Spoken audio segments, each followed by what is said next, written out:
Hello दोस्तों, स्वागत है आपका हमारे चैनल में। और आज मैं लेके आया हूँ एक नया वीडियो जिसमें हम जो हिंदी का computing font typing page layout था, इस टॉपिक पे हम कुछ इंपॉर्टेंट क्वेश्चन देखेंगे। इसके पहले दो पार्ट में बना चुका हूँ, ये इसका थर्ड पार्ट। तो आइए स्टार्ट करते हैं वीडियो को। तो हमारा पहला क्वेश्चन है कि font size drop down menu में उपलब्ध सबसे छोटा फॉन्ट साइज़ क्या है। ऑप्शन है 10, 12, 6 या 8। तो इसका जो राइट आंसर है वो है 8। अगला क्वेश्चन है कि एमएस वर्ड में पैराग्राफ को केंद्र यानी कि सेंटर में अलाइन करने की शॉर्टकट कुंजी क्या है। ऑप्शन है कंट्रोल+L, कंट्रोल+R, कंट्रोल+E या फिर कंट्रोल+J। तो इसका जो राइट आंसर है वो है कंट्रोल+E। अगला क्वेश्चन है कि एक ही समय में एक डॉक्यूमेंट को दो हिस्सों में देखने के लिए किस विकल्प का उपयोग होता है। ऑप्शन है स्प्लिट का, न्यू विंडो का, ऑरेंज ऑल का या अरेंज ऑल का या फिर मैक्रो का। तो इसका जो राइट आंसर है वो है स्प्लिट का।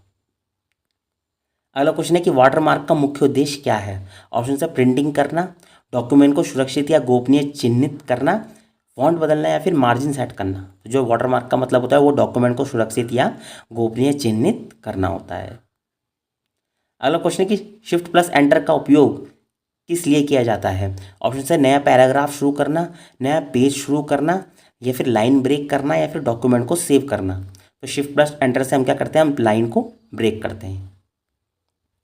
अगला क्वेश्चन है कि हिंदी टाइपिंग टेस्ट में शुद्धता किस में मापी जाती है, इनकी एक्यूरेसी जो होती है वो किस में मापी जाती है हिंदी टाइपिंग टेस्ट में। ऑप्शन है शब्द प्रति मिनट में, प्रतिशत में, समय में या त्रुटियों की संख्या में। तो इसका जो राइट आंसर है वो है प्रतिशत में यानी कि परसेंटेज में। अगला क्वेश्चन है कि हेडर और फुटर में पेज नंबर डालने के लिए किस विकल्प का उपयोग होता है। ऑप्शन है फॉर्मेट का, लेआउट का, होम का या फिर इंसर्ट टैब का। तो इसका जो राइट आंसर है वो है इंसर्ट टैब का। अगला क्वेश्चन है कि A3 paper size A4 paper size से डैश होता है, वो उससे कम होता है, उससे बड़ा होता है, उसके बराबर होता है, फिर उसका आधा होता है।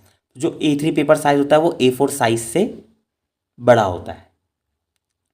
अगला क्वेश्चन है कि देवनागरी स्क्रिप्ट में मात्राएं अक्षर के किस हिस्से से जुड़ी होती हैं। ऑप्शन है केवल बाएं, केवल दाएं, बाएं दाएं, ऊपर और नीचे या फिर केवल केंद्र में। तो जो देवनागरी स्क्रिप्ट में मात्राएं हैं वो अक्षर के बाएं दाएं, ऊपर और नीचे हिस्से से जुड़ी हुई होती हैं। अगला क्वेश्चन है हमारे पास कि एमएस वर्ड में टैब स्टॉप का मुख्य कार्य क्या है। ऑप्शन है अलाइनमेंट सेट करना, दो शब्दों के बीच स्पेस डालना, फॉन्ट साइज बदलना या फिर इंडेंटेशन बढ़ाना। तो इसका जो राइट आंसर है वो है अलाइनमेंट सेट करना।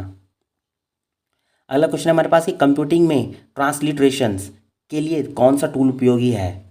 और कंप्यूटिंग में ट्रांसलिटेशन के लिए कौन सा टूल उपयोगी है। ऑप्शन है Google input tools, Microsoft Excel, Adobe Photoshop या भी ऑपरेटिंग सिस्टम। तो इसका जो राइट आंसर है वो है गूगल इनपुट टूल्स। अगला क्वेश्चन है कि लैंडस्केप ओरिएंटेशन में पेज की चौड़ाई जो होती है वो लंबाई से डैश होती है, कम होती है, अधिक होती है, बराबर होती है और आधी होती है। तो लैंडस्केप में ओरिएंटेशन में पेज की चौड़ाई जो होती है वो लंबाई से अधिक होती है। अगला क्वेश्चन है कि पेज लेआउट का बैकग्राउंड विकल्प क्या प्रदान करता है। ऑप्शन है text style, font size, margin या फिर पेज कलर, पेज बॉर्डर और वाटरमार्क। जो पेज लेआउट का बैकग्राउंड विकल्प होता है वो प्रदान करता है पेज कलर, पेज बॉर्डर और वाटरमार्क। अगला क्वेश्चन है कि अलाइनमेंट के कितने मुख्य प्रकार होते हैं। ऑप्शन है 4, 3, 6 या 5। तो इसका जो राइट आंसर है वो है 4। कौन कौन से, बाएं, दाएं, केंद्र या फिर जस्टिफाई। कौन कौन से अलाइनमेंट होते हैं, लेफ्ट, राइट, सेंटर और जस्टिफाई। अगला क्वेश्चन है कि एमएस वर्ड में अंडू कमांड की शॉर्टकट कुंजी क्या है। Ctrl+Z, Ctrl+Y, Ctrl+U और Ctrl+X। तो अंडू कमांड जो होता है हमारा होता है Ctrl+Z से, और अगर Ctrl+Y से हम करते हैं उसको रीडू करने के लिए क्या है Ctrl+Y। Ctrl+U से हम अंडरलाइन करते हैं किसी को भी, और Ctrl+X से हम कट करते हैं। अगला क्वेश्चन कि क्वेर्टी कीबोर्ड लेआउट का उपयोग किस भाषा में सबसे अधिक होता है।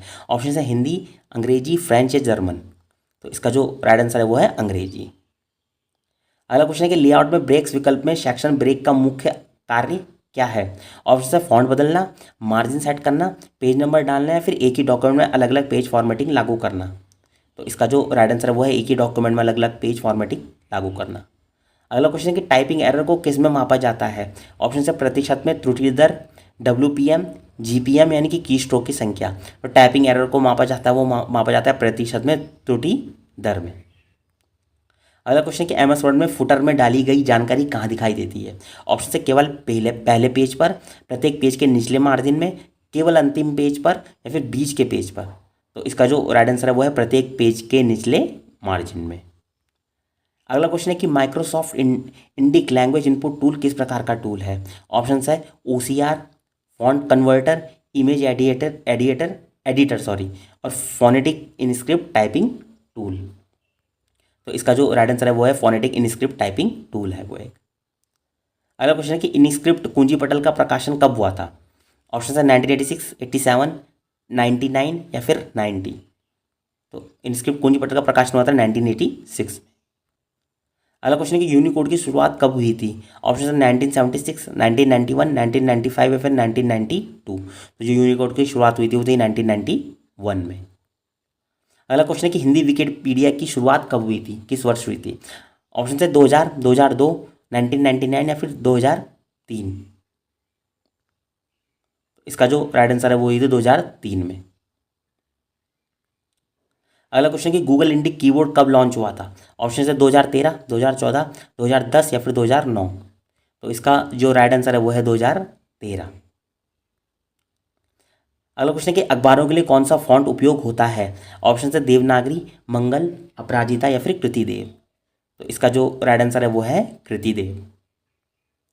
अगला क्वेश्चन है कि निम्नलिखित में से कौन सा नॉन यूनिकोड फॉन्ट है। ऑप्शन है चाणक्य, मंगल, अपराजिता और कोकिला। तो जो नॉन यूनिकोड फॉन्ट है वो है हमारा चाणक्य। और यूनिकोड फॉन्ट कौन कौन से हमारे, यूनिकोड फॉन्ट है हमारे मंगल, देवनागरी, अपराजिता, संस्कृत 2003, कोकिला और उत्साह सिद्धांत। ये सब हमारे यूनिकोड है। और नॉन यूनिकोड कौन सा है हमारा, चाणक्य। नॉन यूनिकोड कौन से है हमारे, चाणक्य और कृतिदेव। अगला क्वेश्चन कि भारत सरकार द्वारा आधिकारिक तौर पर मानक हिंदी कीबोर्ड लेआउट के रूप में किसे मान्यता प्राप्त है, जिसे सभी भारतीय भाषाओं की लिपियों के लिए डिज़ाइन किया गया है। ऑप्शन है कृतिदेव, फोनेटिक, रेमिंगटन या फिर इनस्क्रिप्ट। तो इसका जो राइट आंसर है वो है इनस्क्रिप्ट। अगला क्वेश्चन है कि यूनिकोड आधारित हिंदी टाइपिंग में हलंत कुंजी का मुख्य कार्य क्या है। ऑप्शन है किसी व्यंजन को उसकी पूर्ण ध्वनि देना, किसी व्यंजन को स्वर रहित बनाना, किसी शब्द पर अनुस्वार लगाना या फिर किसी व्यंजन को संयुक्त व्यंजन में बदलना। तो जो हलंत होता है वो क्या करता है, वो बताए किसी व्यंजन को स्वर रहित बताता है, बनाना मतलब बनाता है, आधा अक्षर।